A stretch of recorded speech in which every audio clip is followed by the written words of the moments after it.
Hi, I'm back again, this time with a modified version of the moon plane from one of my previous videos. I added 4 additional small spherical monopropellant tanks and 4 small monopropellant engines, but these will be enough to do their job, what I intended them to do. So it looks much the same as the original, but a little bit upgraded. The ascent is the same as usual. Well, not exactly the same. This is a space plane. I started vertical position because I didn't want to run through the runway, but it can do that. In fact, it has a problem of lifting up, so I have to wait until the end of the runway, and that's kind of annoying. So I started vertically, and then as space planes do, I had to do much of my acceleration in the atmosphere, leaving only a tiny bit for the nuclear engine to finish the circularization, and this is sometimes tricky, and this is one of the reasons why I turned on the Kerbal engineer. And there's another reason what we will see later. This was not so important because the map can be used for this, as I most of the time do use the map, but it was more convenient this way. If I needed it anyway, why not use it in the beginning too? So this is an injection burn towards Duna, which turned out quite well, but yeah, so some playing around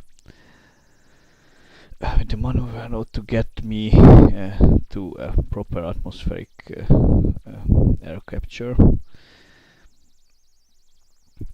So I'm going to Duna with this, and it has a delta V for that, but it turns out it is really hard to land on Duna with a space plane if I want to do it plane-like fashion, and that's why the monopropellant engines, and this time I will get re-entry effect because of parabolic speed instead of just a slow deceleration from orbit. So those engines will have to take over the functionality of the wings because the atmosphere is too thin to provide enough lift. So for me to not crash into the ground, I needed these engines. And the decision for the monopropellant is that the engines don't have mass, just the fuel tanks. And when the fuel tanks are used up, they are almost massless. So this is what could give me the biggest delta V. So here are the engines, and slowly decelerating. Like the engines have to take over the deceleration to an extent, not only just the weight. So yeah, I could land safely. This was like the 200th time. The previous setup didn't work well, so with 2 monopropellant tanks it was really not really possible to do this. Well, sometimes yeah, I would like 2 from 100. So he's waiting for a launch window, but I realized that I forgot to plant the flag, so I still could do that. So this whole design was to get as little modifications as possible, but still go to Duna. This was one of my big dreams, to take a space plane to another planet, not only just to the moon.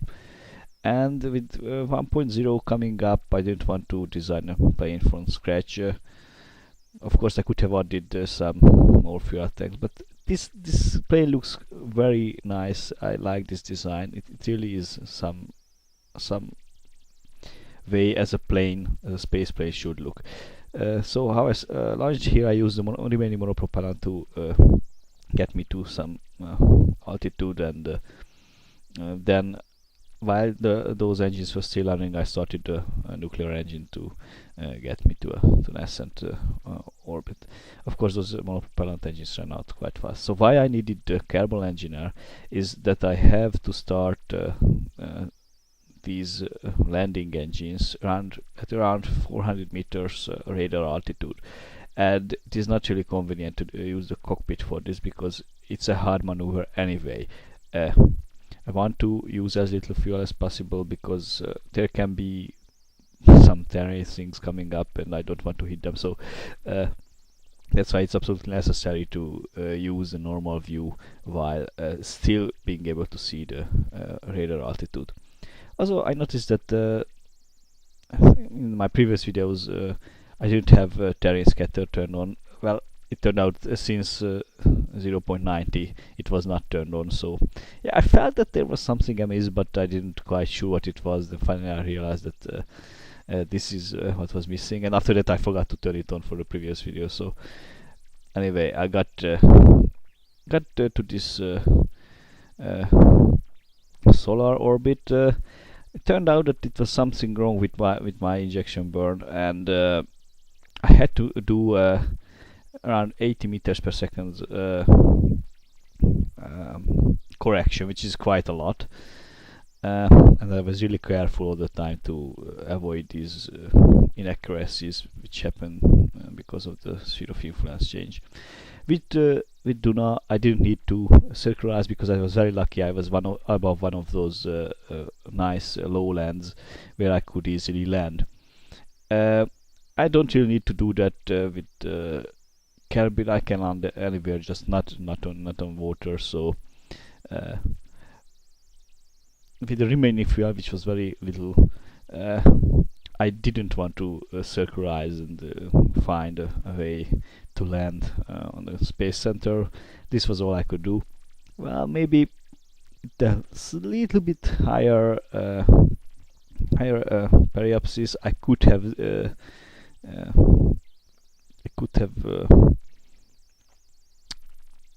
maybe I could have left the atmosphere again and do another orbit, and then but it was so little. I didn't have any error margin left, so I decided to land anyway. And Caribbean is full of these flatlands where I can easily land. The jet engines can take me far away. I don't really need to aim to any specific point. The point here is to get back safely to Caribbean, and I could do that with the jet engines. Maybe next time, if there's some similar event, I will try to do this this kind of landing on Duna with minimal fuel, without proper circularization. Still, the periapsis in the atmosphere, and do several rounds until the target site moves in position. But we'll see. Yeah, I didn't do the Ike landing with this one, as I said previously. This doesn't have enough fuel for that. Simply, it's not enough. And this was my dream to do this for a long time now. So yes, I landed successfully. Thanks for watching. Bye.